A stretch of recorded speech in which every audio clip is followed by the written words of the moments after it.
वर्णमालामा हामीले पहिलो भागमा का खा घा ङा छ्या छ्या झ्या न्या भनेर सिक्यो। आज चाहिँ के सिक्ने भन्दाखेरि ता था धा ना है। ता था धा ना चाहिँ कसरी सिक्ने भन्दाखेरि पहिला उता लग्यो यता ल्यायो त्यहाँदेखि चाहिँ यहाँबाट यसो यसरी तान्यो भने चाहिँ ता भयो है।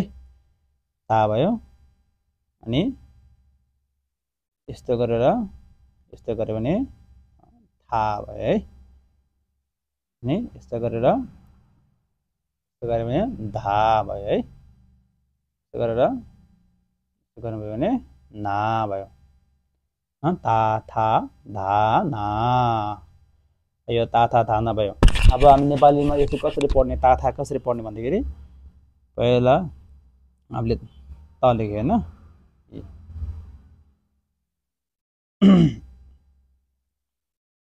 पहिला हामीले त लेख्नु पर्ने हुन्छ। त लेखेर कहाँ तान्यो भने ता भइहाल्यो नि हैन। ता भनेर देख्नु भने के तपाईहरुले ता भनेर आउँछ ता भयो है।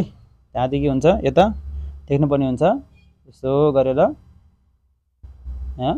था था हो यो चाहिँ था यो चाहिँ ता ता था यो चाहिँ धा कसरी हो यसरी दा लेख्यो दाले आकार तान्यो भने धा भयो हैन। उताकोले चाहिँ ना लेख्नु पर्ने हुन्छ है। यसरी यसरी ना भनेर बुझ्नु पर्ने हुन्छ यसरी ता था था ना है। भिडियो लामो नबनाऊ म तपाईहरुले छिटो छिटो सिकाउन चाहन्छु। तपाईहरु पनि छिटो छिटो सिक्न प्रयास गर्नुस् होला। अनि पा फा भामा चाहिँ कसरी लेख्ने भन्दाखेरि यो सानो टाउको राखेर यस्तो यो पा भइहाल्यो। फेरि यो पा जस्तै सेम लेख्ने पा जस्तै सेम भएन हैन। यो बीचबाट यता तान्यो भने फा हुन्छ। त्यहाँदेखि यस्तो गरेर यस्तो यता ल्याए फेरि बीचबाट तान्यो भने भा भन्ने हुन्छ है। त्यहाँदेखि अनि यस्तो सानो तान्ने यहाँबाट यस्तो यहाँबाट भित्रबाट यस्तो मुनि लाने अलि मुनिबाट सिधै माथिबाट मुनि ल्याउने यो मा यो के भयो पा फा भा मा भनेर चाहिँ हामीले पढ्नु पर्ने हुन्छ। जस्तै नेपालीमा लेख्नु पर्दा कसरी लेख्छ भन्दाखेरि नेपालीमा हामीले यसरी बुझ्नु भए हुन्छ। यसले कसरी पढ्छ पा भनेर पढ्छ नि हैन। अनि यो बिचकोले चाहिँ हामीले यस्तो गरेर फा भनेर पढ्छ हैन। अनि फेरि यो यताको चाहिँ कसरी पढ्ने हो भा भनेर पढ्ने है भा भनेर। अनि यताको चाहिँ मा भनेर पढ्ने म लेखेर यहाँ तान्ने मा हुन्छ। यसरी पढ्नु पर्ने हुन्छ। तपाईहरुले पनि यसरी किताबमा सार्न नभुल्नु होला है। कापीमा सार्दै तपाईहरु सिक्नुस् होला। यसरी सिक्नुस् होला है। यसरी सिक्नु भयो भने चाहिँ सजिलो हुन्छ छिटो पनि सिकिन्छ। पा फा भामा त्यहाँदेखि के आयो चा छा झा वा। फेरि अझिको चा लेख्यो त्यसले चा लेखिन हामीले फर्स्टमा त्यसले नै यस्तो लेख्ने चा लेख्ने हैन। यो अघिको माथि पढेको यो हामीले के पढ्यो के भन्यो यसले चा भन्यो यसले छा भन्यो अनि यसले झा भन्यो हैन। अनि यसको माथि के लाउनु पर्छ भन्दाखेरि हो यस्तो यस्तो परेको लायो भने चाहिँ यसले अब यसले चा भन्दैन अब यसले के भन्छ चा भनेर पढ्नुपर्छ। यसले पनि यस्तो गरेर छा भनेर पढ्नुपर्छ। यसले पनि यस्तो गरेर जा भनेर पढ्नुपर्छ है। अनि यो टाउको सानो लेख्यो यस्तो गर्यो अनि सिधै उता लग्यो त्यहाँ ल्यायो फेरि मुनि अघि ब जस्तै लेखेर यो भा जस्तै लेख्ने भा हो त्यस्तै लेखेर यो मुनि तानी के भयो वा वा भनेर पढ्नुपर्छ। जस्तै नेपालीमा लेख्नु पर्दा कसरी लेख्नुपर्छ भन्दाखेरि ले अघि चाहिँ चा छा भन्यो अहिले चाहिँ के भन्नुपर्छ च। जस्तै हामीले चा यसले चाहिँ चा भनेर पढ्नुपर्छ है। त्यसो गरेर अघि चाहिँ कस्तो थियो अघि चाहिँ यस्तो आदि आदि च त्यहाँदेखि यालाई चा भनेर पढ्यो हैन। अहिले चाहिँ त्यस्तो होइन अहिले चाहिँ कसरी पढ्नुपर्छ चा चा भनेर पढ्नुपर्छ है चा अनि यसलाई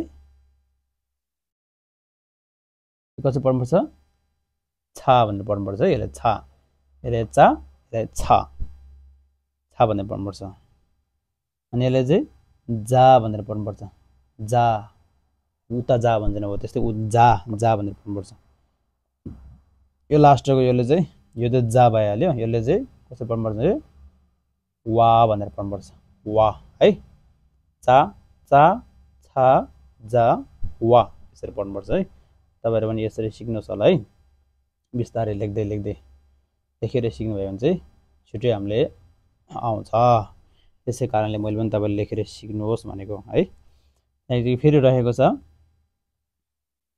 यस्तो गरेर फेरि यहाँ बीचबाट छिरेर यस्तो तान्ने ले शा भन्छ है शा है अनि यस्तो गरेर के भन्छ यसलाई सा भन्छ है सा भनेर पढ्नुपर्छ सा यसरी यस्तो गरेर यसलाई चाहिँ हा भनेर पढ्नुपर्छ हा हा भनेर पढ्नुपर्छ यसलाई है हा भनेर पढ्नुपर्छ यस्तो गरे फेरि यहाँबाट पनि यस्तो ल्यायो मुनि लग्यो सिधै मुनि तान्यो तान्यो के भन्छ यसले चाहिँ या भनेर पढ्नुपर्छ अब यसले फर्स्टमा हामीले के पढ्यो स्या भनेर पढ्यो हैन अब स्या कसरी पढ्ने कसरी लेख्ने भन्दाखेरि यसरी यस्तो गर्यो स्या भयो है स्या स्या भयो अनि सा यो स्या भयो हैन यो स्या भयो यो के हो यो सा कसरी पढ्ने हामी सा यसरी पढ्ने है सा भनेर पढ्ने यसलाई चाहिँ के पढ्ने हा भनेर पढ्ने हा ले हा भनेर हा पढ्छ नि हा यसले चाहिँ के पढ्ने या भनेर है यो या भनेर पढ्यो यसरी पढ्नुपर्छ हामीले स्या सा हा या भनेर पढ्नुपर्छ है हो यसरी पढ्न नभुल्नु होला तपाईहरु पनि है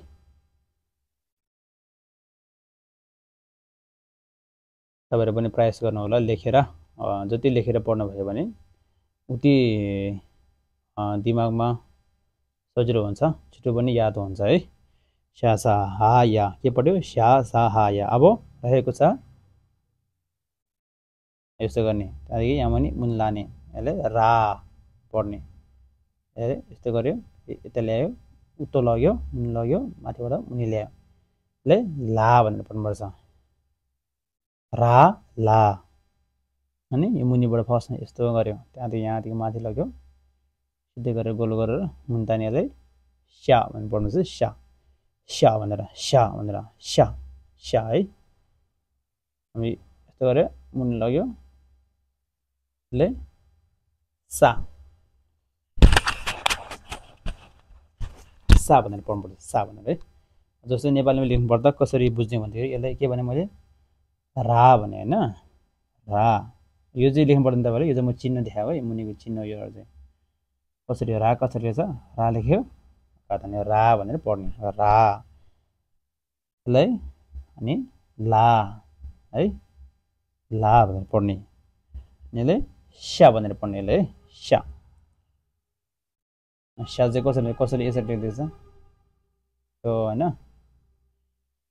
आदि लेख्यो हा लेख्यो या लेख्यो भने स्या भनेर पढ्दैछ मान्छेले स्या भनेर यसरी लेख्दैछ कसैले यसले चाहिँ अनि सा भनेर पढ्नुपर्छ है जस्तै यसले रा ला स्या सा फेरि रा ला स्या सा भनेर पढ्नुपर्छ हामीले सा भनेर पढ्नुपर्छ है रा ला स्या सा भयो अब रहेको छ अन्तिममा दुईटा बाँकी छ है अब त्यो चाहिँ कसरी पढ्ने भन्दाखेरि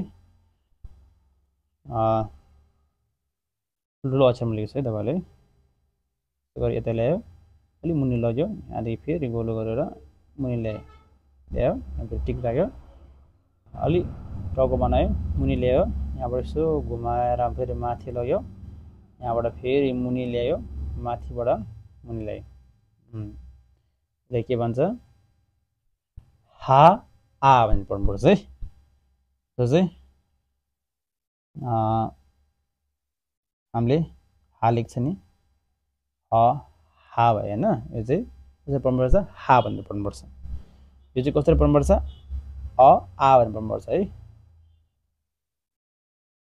यो आ भनेर पढ्नुपर्छ, यसरी पढ्नुपर्छ है। के भाइ हा आ हो, यसरी पढ्नुपर्छ है। तपाईँ हामीले यसरी अब यो लेख्दै सिक्यो भने चाहिँ हामीले एकदम दिमागमा बस्न सजिलो हुन्छ। त्यही कारणले म तपाईँले लेखेर नै सिक्नुहोस् भनेर भन्न चाहन्छु। भिडियो मन परेमा लाइक सेयर कमेन्ट गर्न नभुल्नु होला। म तपाईँहरूले फेरि निरन्तर सिकाउने छु है। यो अहिले जति सिकाइरहेछ यो 30वटा अक्षर गइसक्यो। यो चाहिँ के हो भन्दाखेरि वर्णमाला है। हामीले जति सिकेको त्योहरू चाहिँ के हो भन्दाखेरि त्यसलाई के भन्छ भन्दाखेरि वर्णमाला भन्छ। तपाईँहरूले देखाउँछु म है, वर्णमाला भन्छ है।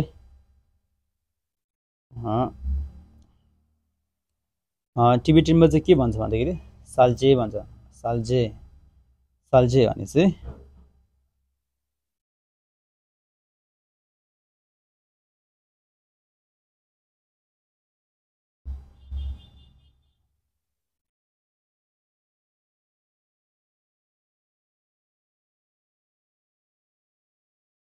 टिबेटनमा चाहिँ साल्जे भन्छ। साल्जे भन्ने नेपालमा के भन्छ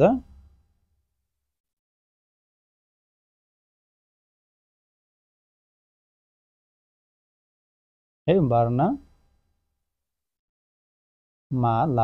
है। यसरी पढ्नुपर्छ वर्णमाला है, यसरी पढ्नुपर्छ। साल्जे सुम्चु भन्ने भन्छ है।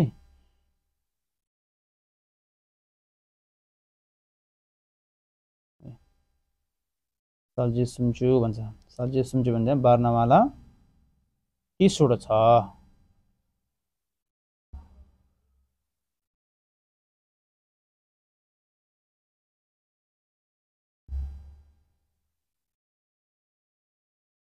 म फरक फरक लेख्छु, यो अलिकति सँगै लेख्नु झिझार हुँदैछ। त्यही भएर म फेरि लेख्न चाहन्छु वर्णमाला होइन।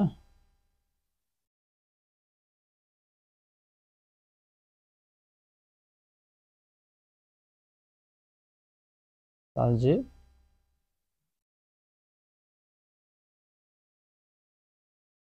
सुम्चु